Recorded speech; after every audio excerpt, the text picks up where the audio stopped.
Hi guys, I'm Gasha. Welcome to my channel, to my wonderland, to today's coffee time, where I am going to be reviewing Annabelle 3. So basically, instead of coffee, you could say that I'm gonna be spilling all the tea.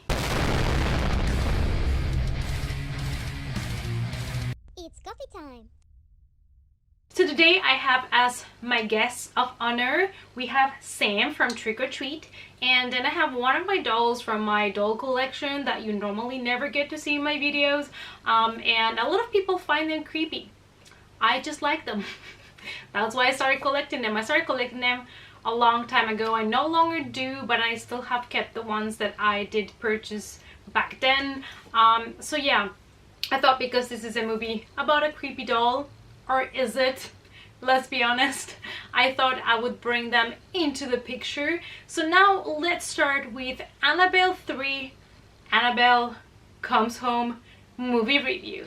It is a 2019 supernatural horror movie based on the character or on the doll and the myth of Annabelle, a doll that was supposed to be possessed by the devil, and it is a sequel to Annabelle from 2014 and Annabelle Creation that came out in 2017, and it is the 7th installment in the Conjuring universe movies. So Annabelle so far has got with this one 3 movies, and if you ask me, was this one necessary? No. So Annabelle, as well as the Conjuring universe, is based on real events. There was an Ed and Lorraine Warren that actually helped people with the supernatural. They helped solve cases. They did keep artifacts in this artifact room of objects that were possessed or that had an evil spirit in them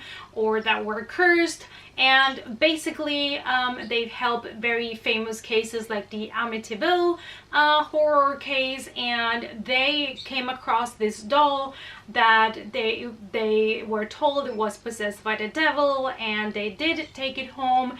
So as you can see in this Annabelle Comes Home movie, which is basically the story of how Ed and Lorraine basically found Annabelle and went to pick her up and decided to take her home to put her in the artifacts room and lock her so that she couldn't hurt anybody else, even though the doll herself, it's not hurting anybody. It is a vessel that is used by evil spirits in order to terrorize and kill humans in the human world. The real Annabelle doll looks very different from the one that we've seen in the Conjuring universe. I'm gonna put a picture here in case you don't know how the original one looks like. It's more like a rag doll, and it is in fact still until today locked up in a little cabinet in a museum, and I think it would be really cool to one day go and visit her. I'm not sure if you're allowed to, but I guess so. So if I would ever go to the US, it would be so great to make like kind of like a horror trip to visit like famous houses that appear in horror movies, and visit all of these kinds of locations and museums and stuff. So definitely one of the things that I would like to check out if I'm ever in the US. The main plot of this movie is basically there is no plot. The movie, it's just what the title says, Annabelle Comes Home. That's it, end of the movie, okay, bye. Basically our movie starts with Ed and Lorraine Warren that go pick up Annabelle to bring her home, like I said, because she is being used as a vessel for evil spirits, and so they decide to bring her to their artifact room and lock her there so that she cannot hurt anybody else. And then after that they leave for a seminar or something like that, and they leave their 10-year-old daughter alone with a babysitter. And after that Annabelle gets loose again, and kind of a lot of supernatural things start to happen around the house. And this is how our story starts. But does it really have a plot? No, it doesn't. If this movie would be completely erased, we would not be missing any information. Nothing would happen. It was unnecessary. It was definitely just to make money. This is my opinion. And it was not interesting. And literally nothing happened. Like literally. Like The only thing that happened is Ed and Lorraine went, picked up the doll, put her on their basement. That's it. That's it. As for the acting, McKenna Grace did such a great job playing Judy Warren, the daughter of Ed and Lorraine, and I thought the acting was good. I don't think the movie was a flop because of the acting. Actually, you know, the babysitters, everybody did a good job, except this one kind of potential boyfriend guy that I didn't like. I'll get to that later on the spoilers section of this review. But like I said, I don't think this movie failed for me because of the acting. I think that the acting was good. I think the casting was good. We don't get to see Ed and Lorraine much, so I guess it's also because of budget reasons, because every time they're on camera it's more expensive. But I think the movie was just boring. Like, I was literally bored. Like, I was sitting in the cinema, I was just waiting for it to end because I was just bored to death. And I've never had this with the Conjuring movies or even the Annabelles, really. Like, you know, of course I thought this one was better or worse than the other one or whatever, or they had these good parts, but I've never like really sat and felt bored as I felt with this movie. Patrick Wilson and Vera Farmiga, who play Ed and Lorraine Warren, it was the first time that they are actually appearing on screen for a spin-off movie, because we've only seen them on the Conjuring movies, but never in a spin-off. So that's the only thing that redeemed the movie a little bit for me. I did love the like 10 first minutes of the movie. When they go pick up the doll and go through the cemetery, I really loved that. But that was about it. After they left and the whole shenanigans started to happen in the house, I started to lose interest. It just started to sink down to the point where I was done. Like, I was done with the movie. I was ready to go. And I felt a little bit sad because I was like really excited about the movie, and like I said, the acting was good, and there were a couple of things that were nice to see when it comes to creatures and things that we got to see in the movie, like other characters, but like even that couldn't really save the movie for me. Things that I liked. I love to see the artifacts room. I love to learn a little bit more about the background story that is attached to the different objects, because it's something that I've always been super intrigued about. And I think it's not just me, everybody, and that's why they keep on making spin-offs about different characters. But like I said, the movie was just dragging. They were stretching a plot that wasn't even there to begin with, and I think, you know, the only really nice things that I enjoyed was, like I said, seeing all the different spirits, ghosts, creatures attached to those objects that we got to see, because they went a little bit wild in this movie, showing a lot of different creatures. I think it was kind of to compensate for the fact that the whole movie, like 90% of the movie was basically just in the house. There was just nowhere else, and so this also probably because of budget reasons, because they got Patrick and Vera into the movie. Maybe they had to be like, okay, then the rest of the movie is just gonna be in this house. I don't know, I'm speculating. I also did love the scenery, the colors, the costume. I thought the color was fantastic. It was really atmospheric. But it was still a movie without a plot, and it was boring because there was no plot, there was no story, there was really no point where I was fearing for anybody's lives. And yeah, so I didn't really enjoy the movie, like, can you tell? It was full of cliches, okay? There was cliches all over the place. It was extremely predictable. Like, you could tell when every jump scare was coming, which is another thing. There were a ton shit of jump scares. If you just like movies that are just basically jump scares and you don't care about plot, this might be for you, because I swear there was so many jump scares and it was so predictable, so cliche. And I was like, I think that's also one of the things that really bothered me, because they didn't even try. Like, if you make a movie only based in one house, at least try to be a little bit more original, to surprise the audience, you know, and not just be so just damn predictable. It was a movie where I was sitting down being like, why are you doing that? Why are you so dumb? Like, why though? And it was also a movie where they tried to incorporate jokes and they didn't land, and it was not funny, at least not for me.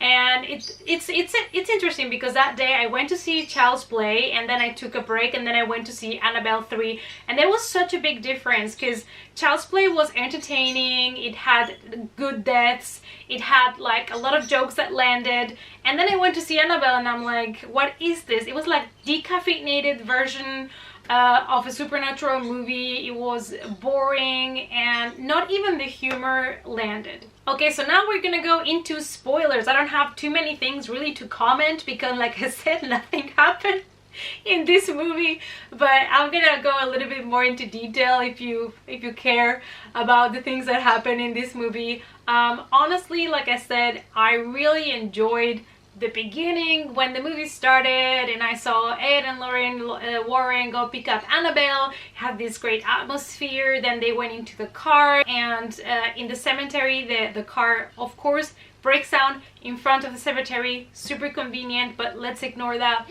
because that was a great scene, because then Lorraine Warren starts to see all of these ghosts are coming out of the cemetery, and it was super cool, it was creepy, and I thought I'm gonna love this movie, but boy was I wrong. The moment that the parents left, basically the 10-year-old daughter is left with her babysitter, and the babysitter's best friend goes into the house pretending to just want to hang out with them, but really her plan is to go into the artifacts room and try to connect with her dad that died, because she thought going into that room she has more chances of connecting with his spirit.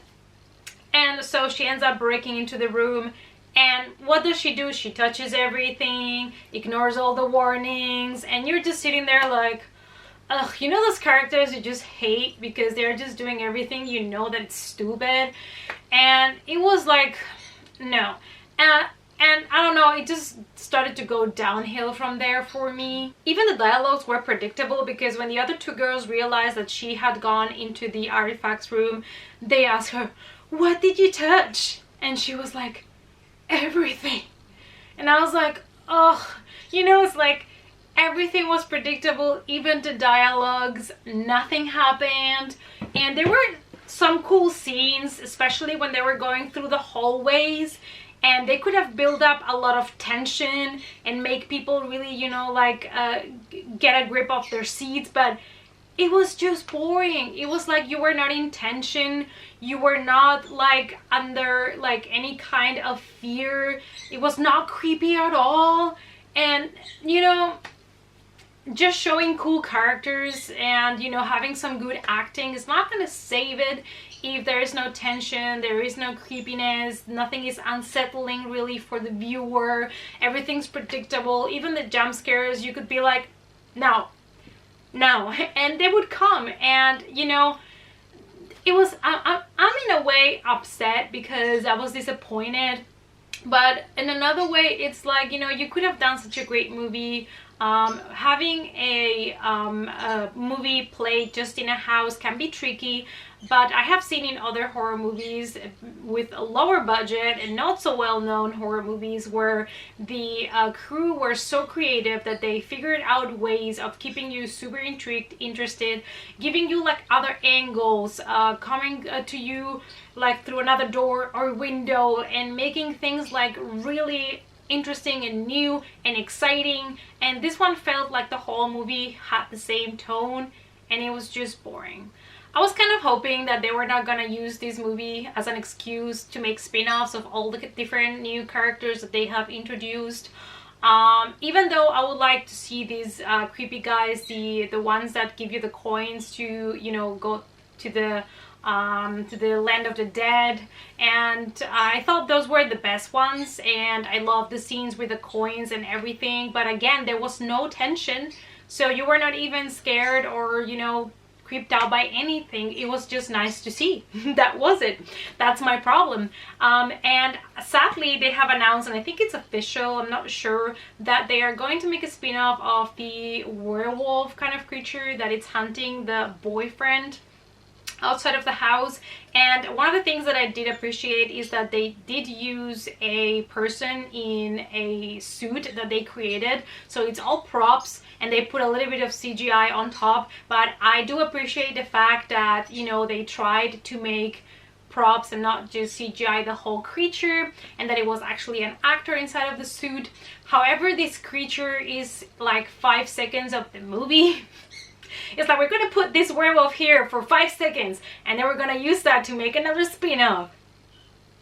Cool. So I don't know, and especially those scenes I didn't really like, because there is this character, you know, it's the boyfriend, potential boyfriend of the babysitter, like how cliche, and he's this like goof guy that is trying to be funny and running away and hiding, and it's supposed to be funny, but honestly it just was even making the pace of the movie even worse, and it was interrupting all the time the not even existing tension of the movie. And honestly, in this movie nobody died, and like, I don't know, I was just so disappointed in this movie, man. I think you can tell, and I'm sorry if this is not the review that you were hoping for, but these are my true honest feelings on the movie. And another thing that I really missed, well, was Malphas. It's my favorite character from the Conjuring universe, to be honest, because in the first Annabelle, the images where they show his face were so freaking creepy, and it reminded me in a very slight way to the Exorcist face thing. And you know, it was such a pity, because this movie, believe it or not, was R-rated. Like, R-rated for what? This could have been easily PG-13. Like, I don't know where the R rating is for. Do you even needed this? I don't think so. Did you use it? No, you didn't. There is no blood. There is not really nothing here. So I was really surprised that they didn't really, you know, put more effort into the movie. Now let's go to the part where I try to give you some Easter eggs, some comparisons, some things you might have not catched in the movie, so let's get to those. So in the car scene, there is a moment where there is this ghost girl that says, "I like your doll," to Lorraine Warren, and in the very first movie, Annabelle Higgins said this same sentence, and I thought that was a really cool Easter egg from the first movie, which still remains my favorite from the Annabelle spin-offs. The spirit bell that we see in Annabelle 3 could be because in Annabelle 2 creation, the mother that is sick has a bell by the bed, and when the spirit goes into her, then she starts to wander the house with the spirit bell, and the girls get scared, and so this could be also a reference to that. Throwing up black goo. Basically, in the second movie in Annabelle Creation, the little girl Janice, she gets this black blood puked into her, this black goo, and that's when she becomes kind of possessed. And in this movie, in Annabelle Comes Home, Danielle, the friend of the babysitter, also gets all of this black goo kind of puked into her by the bride ghost. So that's another kind of relation that the movies have. The sentences or notes to communicate, we can see that the daughter Brie from Creation, she uses little notes to communicate with her dad that are further on later used by Annabelle even after Brie had already passed away. And also at the very beginnings of the first Conjuring, I believe it was, there is this scene with the nurses where they're being terrorized, and the sentence "miss me" is coming on the ceiling, and in Annabelle Comes Home we can see that it's being typed in the typewriter in the artifacts room, while Danielle is busy touching everything she should not touch. Now it's the part where I would tell you who do I recommend this movie to, which is nobody. And I would recommend you other movies that might be like this one that you might want to check out, but honestly there's nothing I would like to recommend you unless you just like spooky movies in a haunted house with you know, all of these evil spirits coming out of this room where basically nothing happens. It's full of cliches and there's a ton shed of jump scares that are very predictable as well. If you're into that, then this is the movie for you. As for my rating, I'm going to give this movie a 4 out of 10. That is very harsh, I know, but I just didn't like the movie. I know there's people out there that really enjoyed it, but like I said, I think it's because those people, like me, just enjoyed the artifacts room, to see more about the background of those objects, to see some of those new creatures and new characters. But that doesn't mean that it was a good movie. It just means that you enjoyed a couple of things from the movie. So that's when I'm giving it a 4 out of 10, also because the acting was good, and because the general atmosphere when it comes to scenery and colors, I thought it was really nicely done. But there was no tension, there was no suspense, there was no jump scares that really like surprised you. The jokes were horrible, so I have to get it down to a 4 out of 10, which I think it's really fair considering how boring this movie was that had literally no plot.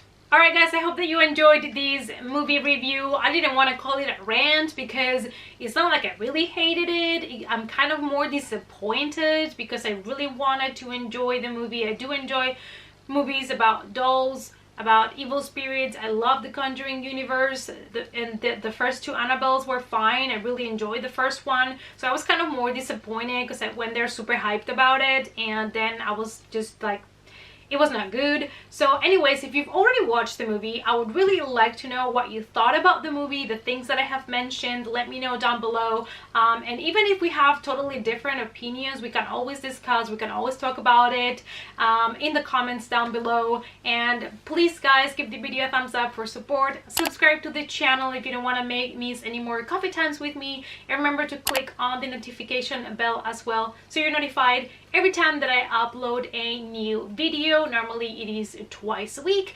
And if you also have either Twitter, Instagram, and Facebook, and you would like to connect there with me as well, the links to my social media accounts are in the comment box down below as well. And I'll hope to see you all in the next coffee time. Bye!